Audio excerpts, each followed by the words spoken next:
Today, students, we're talking about paint and where to find it in the classroom. And so, if we walk over here, this might help you. These are these signs: line, form, shape, value, space, texture. And then there's color. And right behind color here, if we open up the door, and then there's this latch down here at the bottom. Let me move this can out of the way. And it's right here. Just put your hand in the latch, open it up. And here is all our paint. We have warm and neutral colors over here. So we have reds, orange, browns, black, yellows, and whites. The yellows and the whites are used a lot for mixing, so we have doubles of those. And I would like them at the bottom because these are the ones that people tend to use often. Then we have the greens, purples, and some blues. We also have some brushes. We have big brushes for big areas like backgrounds. We have medium brushes for most things. We have small brushes for details.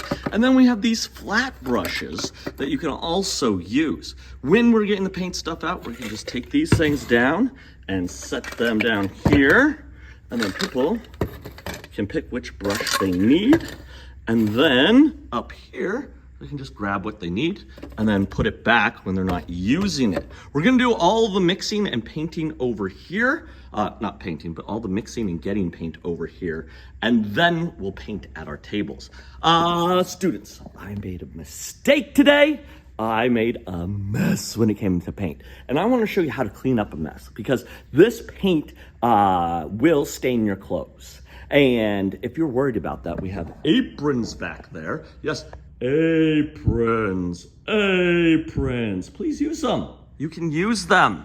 But I have a mess. I spilled paint. I want to show you something.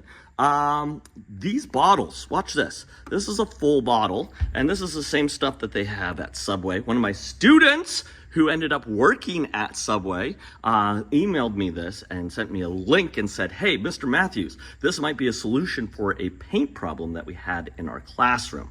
And so, I just want to show you. This bottle is very full, and if I just lightly push on it, paint comes out. Paint comes out. I'm just lightly squeezing. Look how much paint came out, and I didn't even get that full squeeze.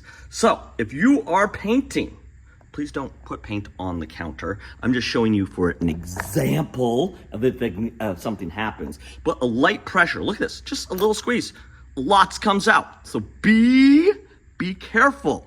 Be careful with this paint because you might end up wasting paint if you just come in here and just give it a strong squeeze. Like just a bit, just a little bit. What is that? So, and you might be, oh, look at this. Some got up here. And so today, I'm gonna show you how to clean up paint properly, okay? A lot of people do it incorrectly, and then they look like fools, and then they make themselves a bigger mess, and I don't want that to be for you. So, if you are spilling paint, first thing you need to do is be like, hey y'all, I spilled some paint. Don't come over here. Don't touch it. I gotta clean it up.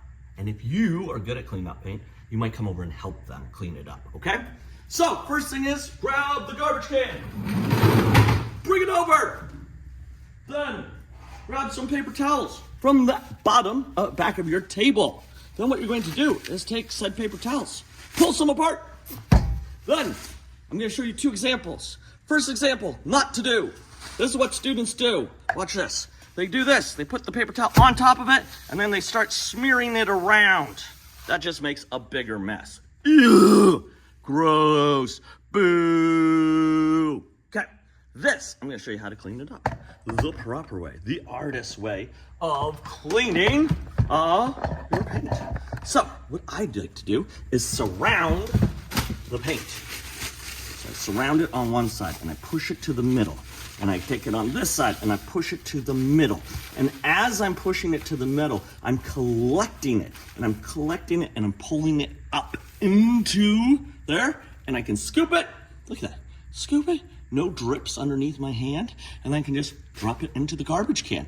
I have some paint on my hand, but paint washes off hands better than clothing, better off than shoes. So any paint we do, we want to start cleaning up. Now this isn't done by any means. So what I would do now is start scraping everything to the center. And you see how I'm flipping my paper towel to help scrape it into the center.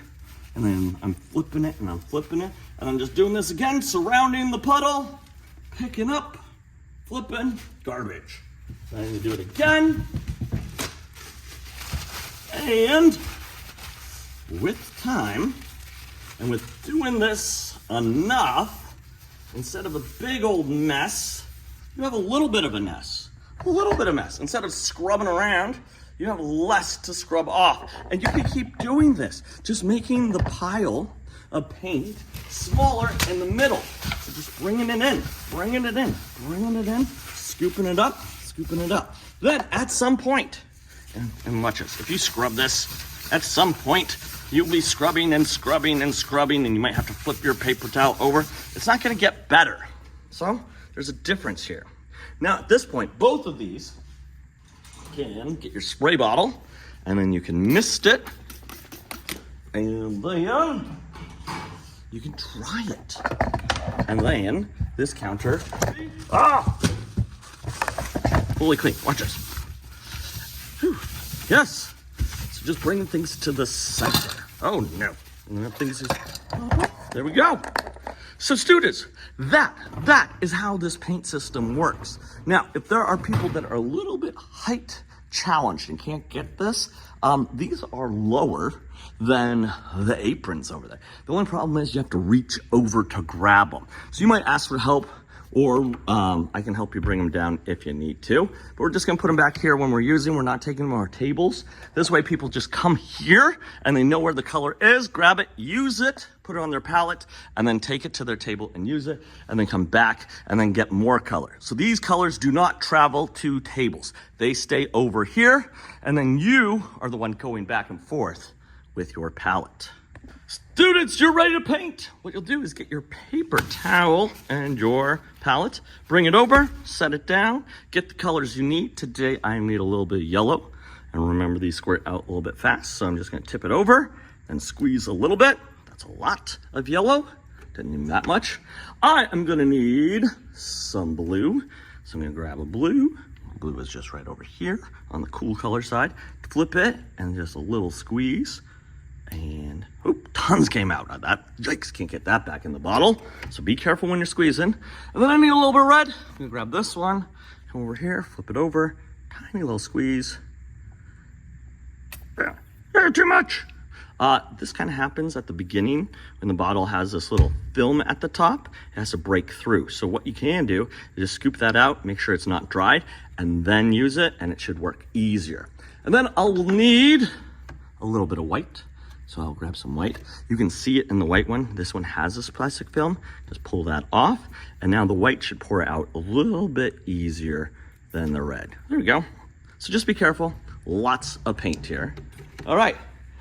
Today, what I'm gonna do is take this palette back to my spot. I'm gonna show you how to paint skin color today. All right, now your area is all dirty and you need to clean up. Well, let's do it really, really fast. I'll show you how. Let's go back like this, and watch this. Cleaning up my palette, easy as pulling my cardboard out, taking my extra paper towel, and then pinching and pulling my brush so that it is nice and clean. And then rinsing it out just to make sure any of those paint particles that would spray the brush that's down here and makes it go this way, get out, and then you just pinch and pull. And an easy way to watch, make sure your brush is clean. Look at this. And there's the rest of it. That's it. Oh, for your colors, watch this. Whoop, whoop. If you didn't use them all, well, we can't put them back in the bottle that well. So take those and throw it away, and then hopefully tomorrow you will use less paint. For a brush, remember, just come over to the sink. This is backwards. Put this open and rinse it out with your hand, and then dry it out and pinch and pull it. There should be paper towels right next to the painting area, like so. And then when we are done with them, we will put them back in whichever brush size that we got it from, remember? And so if you have small brushes, they'll go in the small brushes. If they're a flat brush, they go in the flat brush. So this is a medium brush, and we're just gonna put it into the medium brush right there. Make sure it goes all the way down. We do not put the bristles down. If you put the bristles down, what happens is the paintbrush goes like this. And then it looks sort of like this later on. This is someone who put the paintbrush down and also didn't clean it that well. And if you get a paintbrush like this and it just needs to be cleaned better, watch this. You just put it under some water and it should come out. And you might have to do this a couple times, like so. And it might make it a little bit easier and more willing to work. And so we just saved this paintbrush just by pinching and pulling out the dirt that someone put back in there or left in there, the paint. So we can just put this back and we're gonna put it with the handle down so that the handle touches the bottom and not the bristles. Thank you. And then once we're all done with paint for the day, we'll make sure that the paint is back where they go. We will take our cans and put them back in here like so. Make sure that they all find their homes. And then we will close the cabinet doors. I just saw, hey, there's some paint there. Look at this. I can clean it up before it dries. And if I clean it up before it dries, it's less likely to stain. If I leave that right there, that yellow spot's going to stain, and then it's gonna look gross forever. And so I can just clean it off right now and save myself some worry, some problems, and make my things look nice. Because the only thing in life that keeps your stuff looking nice is you, nobody else. And so depending on how well you do at cleaning, shows how you care about your things. So, if you want to be known as someone who has nice things, take care of them. I want to be known as someone who has nice things, and I like to share those things with you. Once we're done, we're gonna close the cabinet. Left side first, then right side, and then they're here for you anytime you need.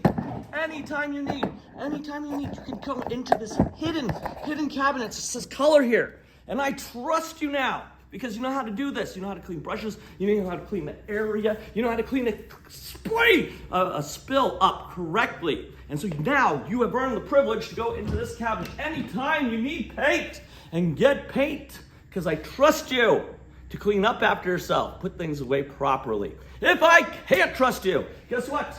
These doors shut, and then I lock them, and then you don't have access to it. And I hate doing that. And then I make stupid videos that take up time in class because someone wasn't using our materials correctly, and I can no longer trust one person in our class, and that affects everybody else. So everybody, don't lose this, but use it, and use it properly. Thank you. Miss Paul, how can I help you?